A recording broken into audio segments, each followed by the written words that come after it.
Hello everyone, welcome back to our channel couple stories. আমি অন্তরা। আজকে চলে এসেছি একটা নতুন ব্লগ নিয়ে। সারাদিন আমি কিভাবে কাটাই জার্মানিতে সেটা তোমাদের সাথে শেয়ার করার জন্য। আজ হলো 9ই জানুয়ারি। সকালে ঘুম থেকে উঠেই দেখি চারিপাশটা এরকম অবস্থা। জানি না ক্যামেরায় কতটা বোঝাতে পারছি, তবে খানিকক্ষণ আগে অবধি খুব বেশি স্নোফল হচ্ছিল। আর এই যে দেখো সব বাড়িগুলোর ছাদগুলোর, এটা আমাদের অ্যাপার্টমেন্টের পিছন দিকটা, চারিদিকটায় বরফ জমে আছে।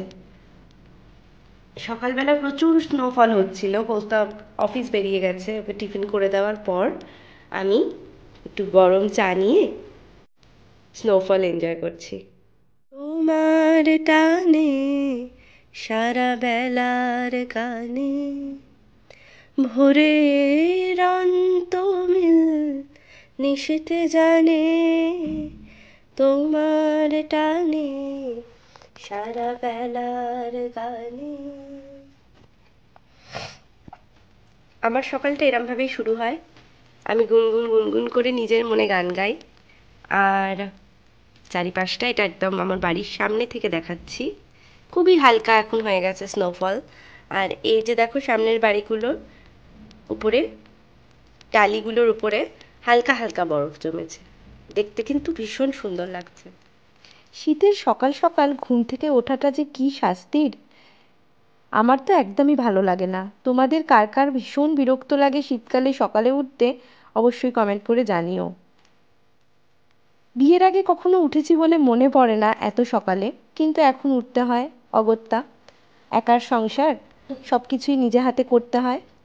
খারাপ লাগে না, সব কিছু সুন্দর করে নিজের হাতে গুছিয়ে করার আনন্দটাই আলাদা। কেমন যেন মনে হয় আমিও মনে হয় বড় হয়ে যাচ্ছি। আর সব মেয়েরাই যেন এই স্টেজটার মধ্যে দিয়ে মাকে ফিরে পায়। আরও বিশেষ করে বোঝা যায় সংসারে মায়ের অবদানটা। এই হলো আমার ব্রেকফাস্ট আজকে। খুব বেশি কিছু খাবো না, অন্যদিন একটু ফল টল খাই।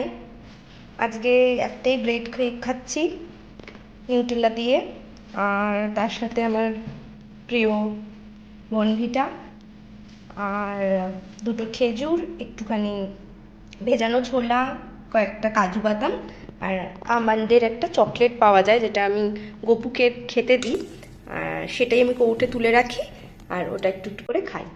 আর দেখতেই পাচ্ছ ঘুরি ঘুরি ঘুরি ঘুরি কি সুন্দর লাগছে। খুব ভালো হচ্ছে স্নোফলটা। বরফের ভিউটা এনজয় করতে করতে তাড়াতাড়ি করে ব্রেকফাস্টটা সেরে নিয়ে চলো একটু বেরিয়ে পড়ি বাইরে। একটু বাইরেটা না বেরিয়ে পারলাম না, যদিও প্রচণ্ড ঠান্ডা। রুমের ভিতরে তো হিটার চলে, তাই বোঝা যায় না। এই দেখো এই সব বাগান টাগানে পুরো বরফে ভরে গেছে, দেখতে পাচ্ছ?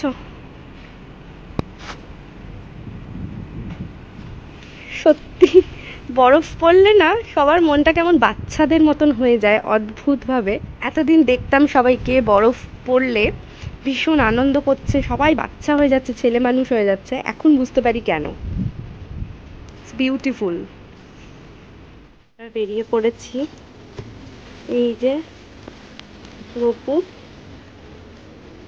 আমরা বেরিয়ে পড়েছি। আর বাইরে খুব দারুণ স্নোফল হচ্ছে। চলো, কৌস্তব আছে অফিসেও, ওখান থেকে আসবে, তারপর আমরা মিট করে একটু কোথাও ঘুরবো, দিয়ে বাড়িতে এসে লাঞ্চ করব। আমরা চলে এসেছি। এই যে গপুকে আমি স্নোফল দেখাতে নিয়ে এসেছি। খুব ভালো লাগছে। রাস্তায় দেখো কিরকম বরফ জমে গেছে পুরো, পাটা খুব স্লিপ কাটছে কিন্তু সাবধান। আমরা এখন এসেছি আমাদের বাড়ির পাশেই একটা পার্কে, যেখানে তোমরা আমার নাচের ভিডিও দেখেছো, রিলস। আর যদি দেখে না থাকো তাহলে অন্তরা মজুমদার এই চ্যানেলটাতে গিয়ে আমার রিলসটা দেখতে পারো। এই পার্কটা তখন ছিল সেপ্টেম্বর মাস, তখন পুরো সবুজ হয়েছিল, এক অন্যরকম রূপ। আর এখন দেখো সব কটা গাছ কি অপূর্ব দেখতে লাগছে, যেন মনে হচ্ছে সেই গ্রিটিংস কার্ডের পাতাটা এত সুন্দর ছবির মতো। জানি না ক্যামেরায় কতটা লাগছে, কিন্তু চোখে অপূর্ব লাগছে। কেমন লাগছে এই বরফে? আমি আর আমার গপু খুব মজা পাচ্ছি।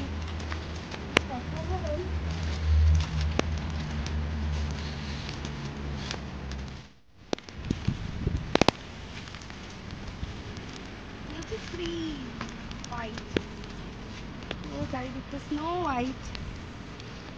আমার টুপি উঠে যাচ্ছে কানের থেকে, আমি টুপি নামানোর চেষ্টা করছি। তোমরা কিন্তু কমেন্ট করে জানাতে ভুলো না কেমন লাগছে তোমাদের।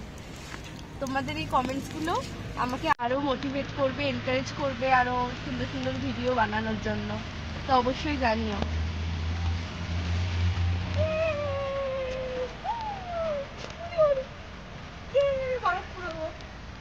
মজা পেয়েছি হাতে বরফ দিয়ে। এই রে এখন বাড়ি চলে এসেছি। প্রচন্ড ঠান্ডায় আমার পুরো মানে গ্লাভস মোজা সব পরেও হাত পা পুরো জমে গেছে। তো এবার গপুকে একটুখানি মুছিয়ে নেবো, কারণ গপু হালকা ভিজে গেছে, দিয়ে তারপর লাঞ্চের প্রিপারেশন করবো। খুব ছোট বয়স থেকেই আমি গোপাল ভক্ত। দিদার সাথে 7-8 বছর বয়সে প্রথম মেলায় গিয়ে একটা মাটির গোপাল কিনে নিয়ে এসেছিলাম। বাড়িতে নিয়ে এসে তাকে নিয়ে সে কি কাণ্ড! তাকে স্নান করানো, মুখ মোছানো এসব করতে গিয়ে গোপালের গায়ের রং গেল চটে। সেই দেখে দিদা আমার এই পিতলের গোপাল অর্থাৎ আমার গপুকে এনে দিয়েছিল মুর্শিদাবাদ থেকে। সেই থেকে ও আমার সাথে সব সময় থাকে। খুব যে নিয়ম মেনে আমি পুজোটা করি তা নয়। আমি গোপালকে ভালোবাসি এবং মন থেকে আমার যেটা করতে ইচ্ছা করে ঠিক সেটাই করি ওর জন্য। এই যে তোমরা দেখতে পাচ্ছ, গোপালের সাথে সাথে আমার সিংহাসনে রয়েছেন শিব এবং মা কালী। ফিরে এসে গেছি। বাড়ি ফিরে এসে যেমন দেখলে গোপালকে প্রথমে খেতে দিয়ে দিলাম, তারপর এবার আমি নিজের লাঞ্চ প্রিপেয়ার করব। ইচ্ছা করে, বাইরে এত ঠান্ডা যে ইচ্ছা করলে একটু কিছু সুপি খাই গরম গরম, তাই জন্য আজকে আর ভাত খাবো না। আমরা ইউজুয়ালি ভাত, মাছ, সবজি, ডাল সব রকম একদম বাঙালি খাবারই খাই রোজ, কিন্তু আজকে একটু অন্যরকম খেতে ইচ্ছা করলো। আর এই রেসিপিটা আমি প্রথম বানাচ্ছি। আমার সুপি মোমো নুডলস রেডি। আমি এখন আমার লাঞ্চটা করব, তারপর কৌস্তব অফিস থেকে এলে আমি ওকে খেতে দেবো। আর এটাও সন্ধেবেলা খাবে টিফিনে, আর অফিস থেকে এসে ও ভাতটাই খেতে পছন্দ করে।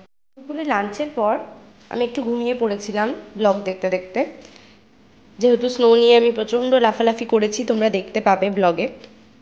আর তারপরে ইতিমধ্যে কৌস্তবও এসে হাজির হয়েছে অফিস থেকে। আমি আমার সন্ধ্যার কফিটা নিয়ে, ব্ল্যাক কফি, রাতে রান্নার প্রস্তুতি শুরু করলাম। রাতে হবে বেসিক্যালি চিকেন চাপ। এইটার ভিডিও আমার ইচ্ছা আছে চ্যানেলে আলাদা করে দেওয়ার, পুরো রেসিপিটা কেমন হয় দেখি। আর অফিস ফেরত কৌস্তব একটু চিকেন নিয়ে এসছে। বলে রাখি আমি মিক্সিটা এনেছি ইন্ডিয়া থেকে, ভীষণ আওয়াজ হয় আমাদের ইন্ডিয়ার মিক্সিগুলো যেরকম হয়। আর এখানে রাত্রি 9টার পর খুব বেশি সাউন্ড করা যায় না, তাই জন্য আমি চেষ্টা করছি তাড়াতাড়ি করে নেওয়া।